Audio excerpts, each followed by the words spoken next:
Well, it's a busy week for financial markets and the business community. Let's take a quick look at the rest of the events on the business calendar for the week. Today, the Nigeria Economic Summit, NESG, is hosting the public presentation of the IMF Regional Economic Outlook in Lagos, while the Direct Investors Summit Nigeria 2018, powered by the Nigerian Investment Promotion Commission and the 7th Sustainability in the Extractive Industries Conference, kicks off in Abuja. Fidelity Bank PLC, in conjunction with the Lagos Business School, will commence an export management program today, while Rosana Solutions, in conjunction with Africa Communications Week 2018, will host an online workshop on economic integration in Africa. ICO Insurance PLC and Omoluabi Mortgage Bank PLC will be marked down by the NSC, having declared some dividend there. And on Tuesday, May the 22nd, of course, the MPC will be rounding off the two-day monetary policy meeting, and the CBN governor will be announcing the decisions of the committee by 2 p.m. And here on Channels Television, we will be joining that briefing live with our panel of discussants here in the studio to dissect the issues. Also on Tuesday, the Indo-Africa ICT Expo and the second Chinua Achebe International Conference will kick off in Lagos and Nsukka, respectively. The CIPM Nigeria training on Nigerian labor and employment laws will also commence on Tuesday.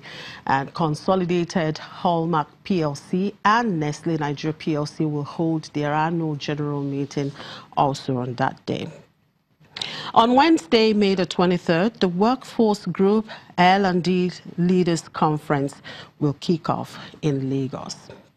And looking at Thursday, that's May the 24th, that's the day the Nigeria South Africa Chamber of Commerce will hold its May 2018 breakfast meeting, while the FITC Thought Leadership Discussion Series holds in Lagos.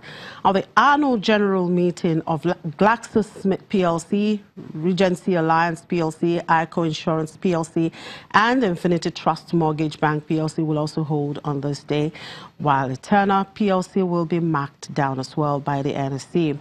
The ECOWAS Youth Council Education and Entrepreneurship Summit is scheduled to hold in Lagos on that day, while the Lagos Business School Sustainability Center will hold its annual Sustainable Development Symposium themed From Global Goals to Local Action, catalyzing action towards sustainable water development. And on Friday, May 25, the National Bureau of Statistics will release the Federal Account Allocation Committee April 2018 disbursement report, while Fidelity Bank PLC holds its annual general meeting in Lagos. The annual Behavioral Change Practitioners Conference 2018 and the third West Africa International SME Conference and Excellence Awards will hold also on Friday. Well, that's pretty much what this week's calendar looks like on the world of business. Let's quickly take a look at what last week was like at the markets. Starting off with the equities, the bears remained dominant on the equities market as the all-share index dropped for the third consecutive week, shedding 1.34%. This represents the highest weekly loss since mid-March. Our negative returns posted across most sectoral indices. That's banking, which was down 2.80%, oil and gas down 2.64%, industrial goods down 1.37%, and insurance down 0.80%. Mirror the broad sell-offs during the week. However, the consumer goods index inched up by 0.03%. Market breadth was negative in every session of the week, with 51 stocks closing lower and 19 closing higher, led by Japan Oil and sovereign insurance. However, the year-to-date return remains positive at 6.36%, while the month-to-date return is negative at 1.43%.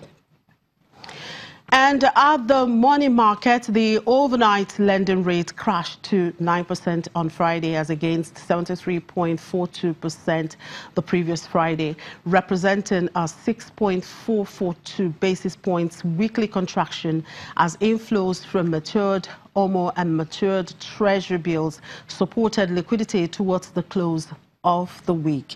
Our outflows include 40.95 billion naira OMO sales, $210 million FX sales, and treasury bills auction worth 33.84 billion naira. Our dealers say that this week inflows totaling about 284.82 billion naira, which includes maturing OMO bills and bond coupon payments, will offer support to system liquidity.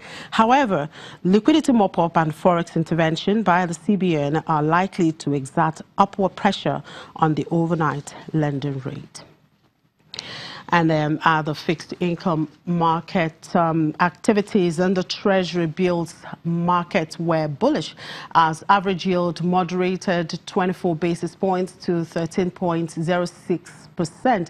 Investor sentiment was positive across the short, mid and long ends of the curve amid increased demands for the 41-day, 160-day and 188-day bills.